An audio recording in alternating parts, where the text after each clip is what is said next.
What's up, everybody? Fun times tonight. I got my old friend, fucking John Fealy here What's up, my man? on Where Are They Now? John and I spoke 2 years ago. He was one of the first people to come on 15 Minutes of Lame, and I've always appreciated him, and he's always been a fucking badass. And you guys fucking know him. You probably watch him, you know. Fucking Duck Dynasty look. No, I had to bring it back for this, man. Yeah. Ponytail and all. Fucking yeah, fucking got a little product in the head tonight. Fucking just showing it off. Fucking Duck Dynasty looking motherfucker. What's up, John? How have you been doing, man? I'm doing well, brother. Doing well. Can't complain. So right off the bat, I'm just gonna ask, what have you been doing with the last 2 years? Getting a business degree, going full time, which probably is going to give you another fucking heart attack. So You're full time on the snakes, yet you have a business degree. Yep. So I just finished a business management and accounting degree. So you're a certified accountant now? I haven't done the Lean Sigma 6 to do the certification, but that's the next step. Okay. And But when I is have that the happening? paperwork saying I'm allowed to do all the certification. Okay, so if anybody needs their taxes done, no. Go find someone else. I ain't doing that shit. So you're still doing the snakes, obviously, right? 100% doing it full time. 100% full time. Even after that business degree where you could go out and earn actual money, you're still doing the snakes full time. Yep. And it's been 2 years since we've talked.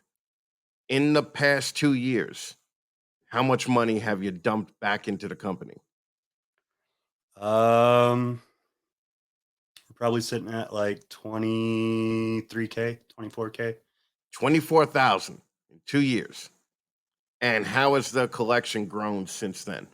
So last time we talked, I think I was at like 35, 40 snakes, and I had my first clutch in the incubator, which turned out to be 90% normals, thanks to you. But yeah, so we're up to 150. The way the girls are looking, I got 40 breeder females right now. It's looking at probably 25, potentially 30 going this year. Going for visual double recessives this year, starting triple hets. Just jumped all in, man. Yeah, it sounds it. Is your wife doing this full time too with you? She's doing full time watch the kids, so daddy can play in snake shit. Oh, yeah, you're living the ball python dream. Oh yeah, right. So you're it. killing it right now. So now, what do you think of this new breed of breeders that fucking have popped up that suck everybody's dick and just fucking just are like, oh, I want you to succeed. I want you to succeed. When you know that deep down inside that they don't. Okay, Man, they want to see everybody crash and fucking have the opportunity to buy that collection sale. So that was me, man. Like, end of the day, that was me 2 years ago. So I can't really talk shit on them. Like, I'm still in the learning process. I've been through the grind a little bit now, so I understand. Hey, everything's not fucking roses, especially when you talk to Chris and he sends you all normals. But fuck, man, like there's gonna be heartache. There's gonna be a lot of stuff. Just keep your nose to the stone and work your ass off. That's all I can say. Like, end of the day, it's really about whether you want it or not. And if you do, you're gonna make it work. If you don't, well, thanks for the thousands of dollars you dumped into the industry, and I just bought your collection for half price. So appreciate it. Exactly. So in the last 2 years, has there been anything once you've taken this thing on full time about the hobby that surprised you, good or bad? I think the biggest thing that surprised me, man, is the amount of people that come and go. Like I knew it was always a thing, but the amount of people that come and go, that like come in and they drop 10, 20K their first year, or their 401k or whatever, and they're out within a couple of months because they expected that instant return, and you're not going to get it. And then just the amount of new genes that are popping up, so to speak. I'm like, I wish people had the passion to actually work a project before they try to release it. I know a couple of people do it really well, and I commend them for that. But everyone wants to do a season, maybe 2 seasons with it. Oh, I proved this was a incomplete dominant. Let me put a name on it and fucking slap it out. Like, what the fuck was that Well, thing that nobody came has out the of the UK? patience, you The know. blade or the what was it called? It was the spider, but I forget what the guy named it. Oh, the Terminator or something. That Yeah, guy in yeah, yeah, Europe, yeah, right? That little cocksucker, fucking Mills. yeah. Yeah, fuck I that don't. guy. I mean, He it is did it what it with is. 3 other genes, like Enchi, Spider, and something else. Hey, you got Fucking to make your money. degenerate fuck. I appreciate the hustle, I guess, but Jesus. No, I don't even appreciate the hustle, man. I'm just like, come on, man. Right. But nobody knows really, like especially the new guys, how long 2 years is. Like 2 years is a long fucking time, man. And for these guys that are coming in spending 20, 30 grand, like you said, and they're buying babies. But like fucking 2 years from now, when that snake is finally ready to go, and it cost a quarter of what you paid for it. How else are you gonna make money? You better fucking produce a lot of them and just go from there. You're also doing shows now, which you didn't do Yeah. when So when the you first last came on. 4 months, I've done 4 shows. So we're doing a show a month essentially. I got really lucky, and Tony Thomas from Hardwired Yeah, I opened up love 2 Tony. tables, and so I got to vend the Arlington NARBC my first year, Mhm. really pushing it, and we turned out great. Like, I know a lot of people said that they didn't have the show they expected. I walked in there not expecting shit and walked out with a couple G's in my pocket, so I was pretty happy. Um, But but was that last Arlington?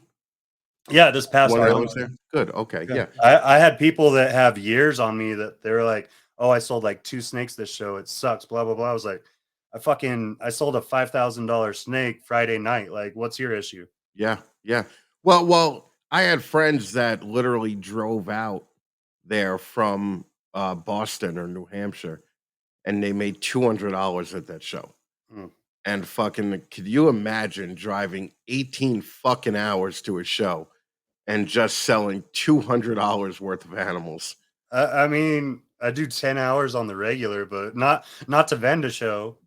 Oh, yeah, fuck But that. 10 yeah, 10 hours is that ridiculous. I'd be pissed. I understand Well, it, but I was how just like, far were you from Arlington? I live 10 hours from Arlington. That's crazy. That's fucking crazy, man. Um, I was bitching about my 4-hour flight, okay, to Arlington. And I mean, people were telling me, like, yeah, we drove 13 hours, 10 hours. That's fucking nuts, man. Now, have you seen this basic drop in ball pythons at the local shows? And are you worried about it, or are you just planning on riding it out? Man, I think there's 2 ways to look at that. Like, I'm still getting regular sales at the shows. Like, I put out between 5 and 10 animals per show. I'm not too worried about it. I think it's just the salesman in whoever's behind the booth. Like, either you're charismatic and you have the knowledge and your animal goes because they trust you, or they could tell, oh, well, you don't give a shit about the animal, or you don't really give a shit about anything but the sale of this animal. Like, you have to have some sort of passion for the animals you're selling to get that animal to move in hard times. But on the opposite side of that, I also have a bunch of passion projects too. So that keeps me busy even if things slow down. So like, I do MBKs, I'm raising up northern and working on obtaining southern white lips. I'm growing retics right now, which I'm gonna do one pairing a year for retics just to do it. I always swore it off, and then I was like, you know what? Like, they've held my imagination since I came into reptiles. I've always loved them. I want to play with different aspects. I want to get into the super dwarf more than mainland, but even that, like, I have all these other little side passion projects besides just ball pythons going on, Leachianus geckos, all kinds of stuff. So I'm busy regardless, and if I'm not selling ball pythons, I'm working something. Right, I got you. Okay. So now are you at the point where you could afford to ride this wave out, for the next year or two with the ball pythons if the sales really go down? Because in reality, the $500 snake isn't getting blown off the shelves anymore. The Right, $5,000 snake is, as you found out, right. but the $500 one, not so much anymore. And it's probably going to be, like I've been through two big recessions with ball pythons. So I'm speaking from a little bit of experience here. Are you prepared to just ride it out and go from there? So I have a unique situation from everybody else, I think, in that me and my wife both have disability from the military. Okay. So our disability from the military pays all of our bills full out. Okay. Our house, everything's covered, regardless if I move animals or not. Right. Kids eat, no issues. So me moving feeder rodents here locally or doing whatever I have to pays to feed the snakes. If I have to sit on snakes longer, it doesn't hurt my pocket, which a lot of people don't have that opportunity.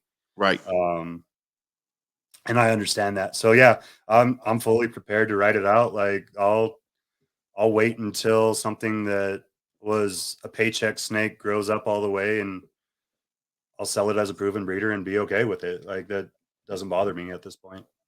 Well, and you just said you breed rats too? So I Oh, do rats okay. full time as well. Right now I'm pumping out probably around 2,000 to 3,000 rodents a month. Okay. Well, and you're in an area of Texas that sometimes it's hard to get those, right? Absolutely. Like Yeah. I'm in an area where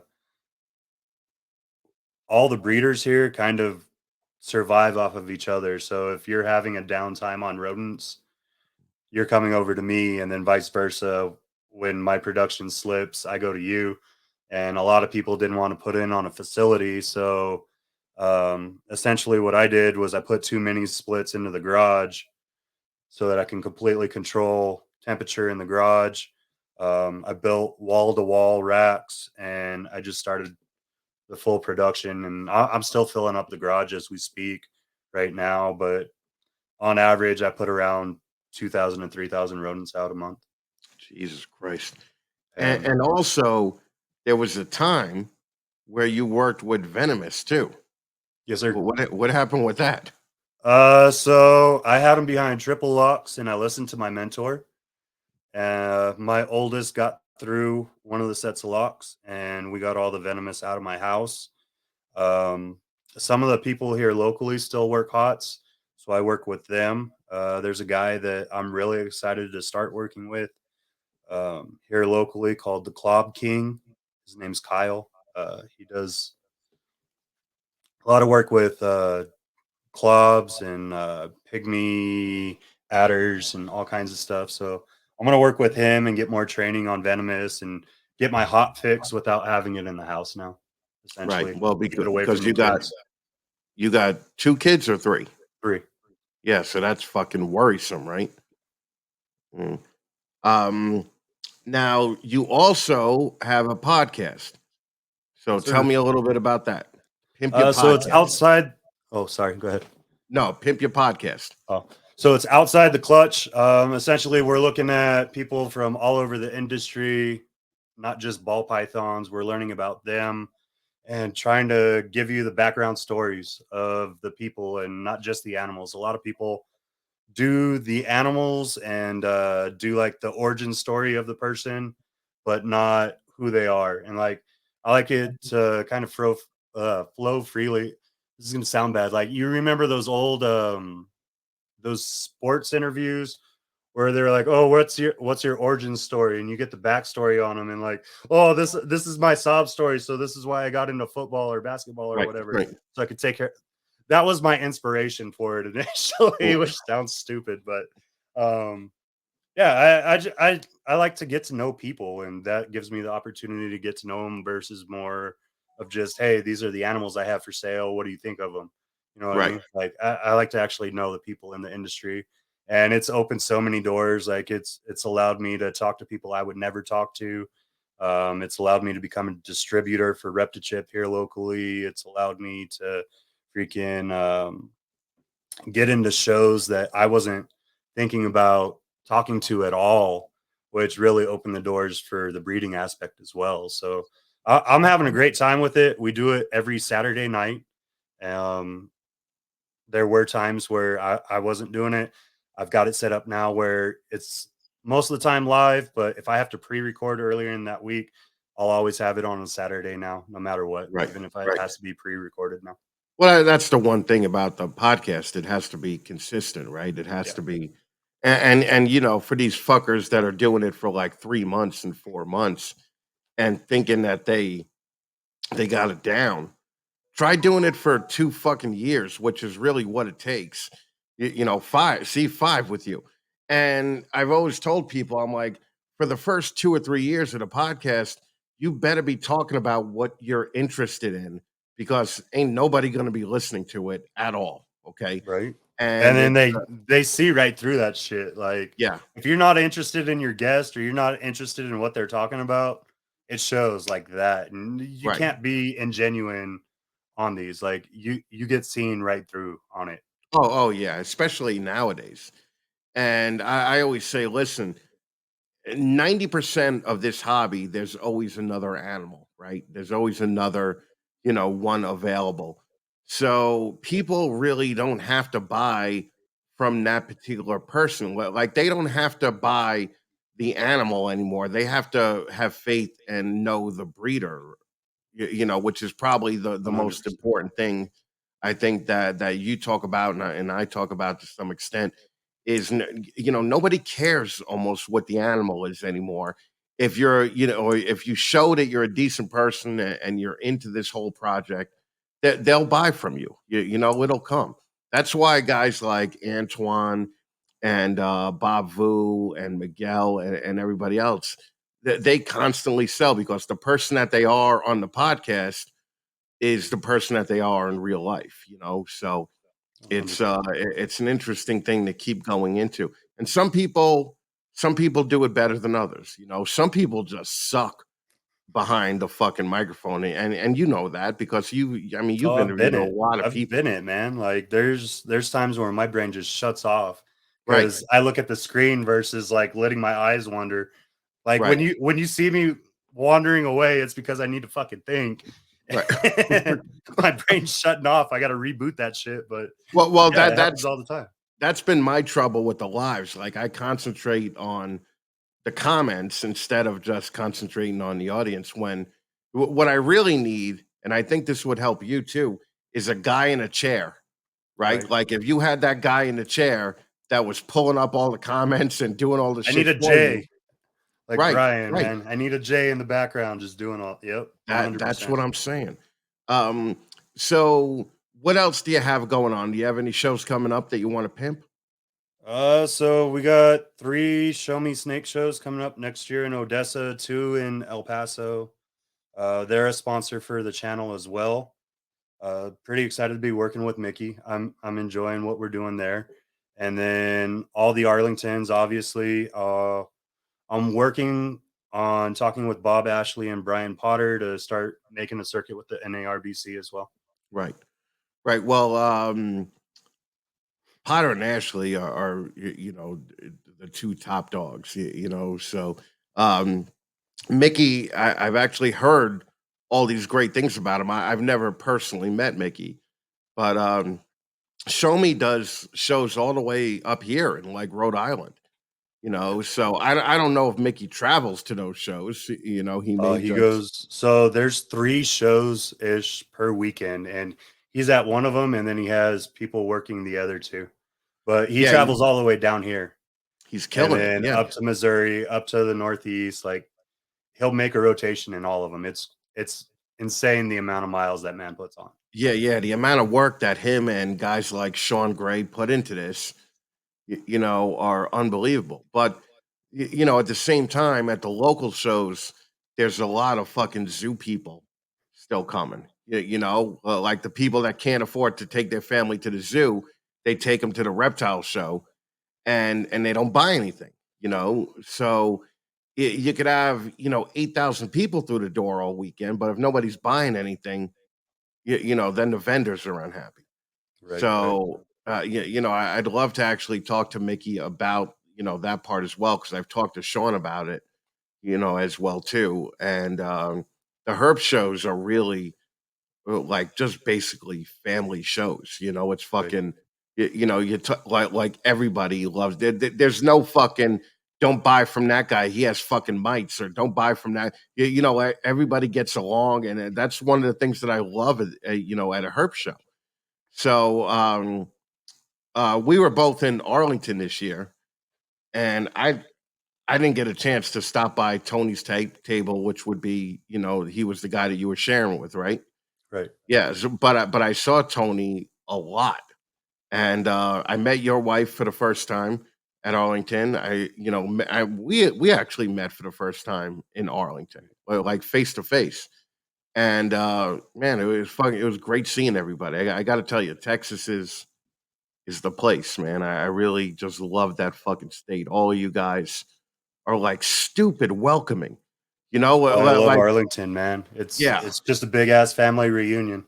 it's like they're so welcoming that I'm almost suspect, right? Like I'm always like, huh, what's going on here, right? Just check your pockets afterwards. Yeah, I'm yeah, just fucking playing.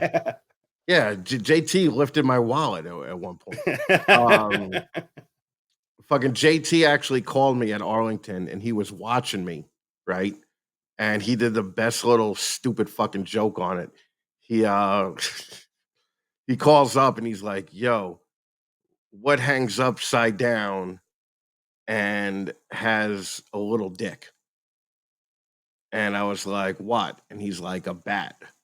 And he goes, "What hangs up and has a giant dick?" And I'm like, "What?" And he just hangs up on me.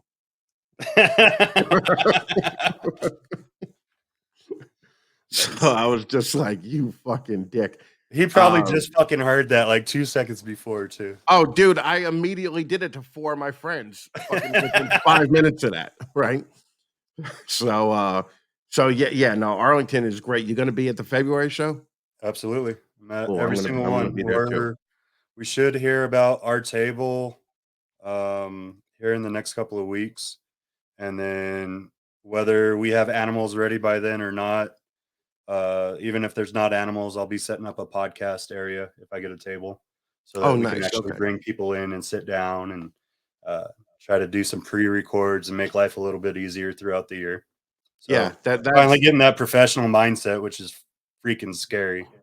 But well, it's like like, I almost wanted to talk to Potter and, Ashley about having like a media row, whether it's in the lobby or whether it's, and just 10 podcasters just there with everybody coming to each table, to pimp their stuff. So, the hard part about that though, man, is you'd get like the new podcasters or the smaller podcasters that aren't appreciated. Like obviously, if you get that, you're gonna go. MJ is gonna get filled up. I'm humble, so I might get a couple. You know what I mean? But like, no, I'm just playing.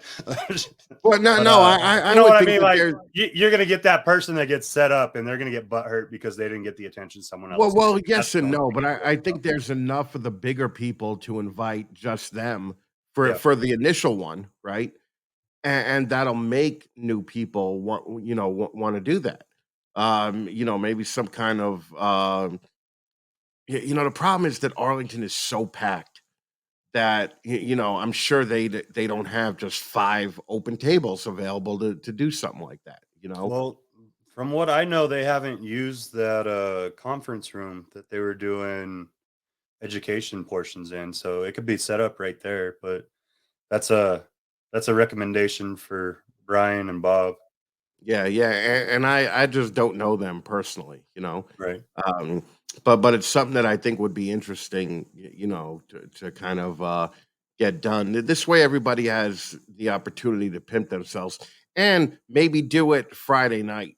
Yeah. You That'd be know, a where really good idea. you know where everybody has a little time, and you know the bigger people have already made their $40,000 Friday night by VIPs coming in. You know, so Hey. um, it would definitely be an interesting That's thing. what made my weekend. The meet and greet Friday night made my weekend from Oh yeah, VIPs. yeah, absolutely, yeah. All right, so how could people get in touch with you, man? Yeah, so Fealy's Clutch. If you put that into Google, it comes up on freaking everything. You'll find me on Instagram, YouTube, through Anchor. I'm currently looking for another audio platform, but I get paid from them right away, so it's kind of nice. But I want to push out to a couple more. So it's on Apple, Spotify, Google, but I want to push out to like a couple of the other podcast groups, and I can't reach Right, that like audio through them. iHeartRadio and Yeah, like yeah, iHeartRadio yeah. and stuff like that. I can't touch it with Anchor because it's sponsored by Spotify. So and then YouTube, obviously, I have the vlogs and the live podcast version right there every Saturday. And then Facebook, Instagram. I still dabble in TikTok, but man, so I remember 2 years ago when we were talking about it, you were giving me so much fucking shit over TikTok, and everyone jumped on that fucking bandwagon right after that. So I was like, I knew it was going to be a thing, but I don't have the mental capacity for that short Dude, form content yet. I've been on it for what, 10 months? I have 2 videos up there. That's it. And one of them I didn't even make. One of them Mike Stefani made for me, You're and I one of put it up there. those. This Mm, fucking guy. You're one of those yeah, no, I reshares. totally. Let me say it's my footage, but I'm gonna reshare a video. Oh, I'm yeah, That's I'm how one you of go those viral, guys. man. Yeah, no, if I'm definitely one of those guys. Um, all right, brother. So it is safe to say that your ball python dreams have not crashed and burned, and you're having a ball Absolutely with it, not. right? Absolutely. I'm perfectly happy with what I'm doing. I'm looking forward to the future and growing more. Good, man. I fucking as much as you people think I don't love hearing that, I do love hearing that. Okay, so good for you, brother. I'm fucking proud of you, and I'm glad that fucking everything's working out. So I I'm appreciate gonna it, bro. throw you out into the green room, and I'm gonna Yeah. play this stupid bumper again, and then just hang out there for 5 minutes. All right? Thanks so much, brother. Thank you, brother. Listen, everybody, follow fucking John Feely. Feely's Clutch. There you go. Fucking just follow John. He's a fucking certified fucking living badass. And he's a fucking vet. And he's fucking just crushing it. And I'm actually glad that he's doing so well. So I will see you guys next time, probably in about no, in exactly 10 days we will have another former contestant of 15 Minutes of Lame, and we'll see if their ball python dreams came true or if they crashed and burned like a fucking Petco thermostat. So, all right, everybody, I will talk to you then. Have a good night, man.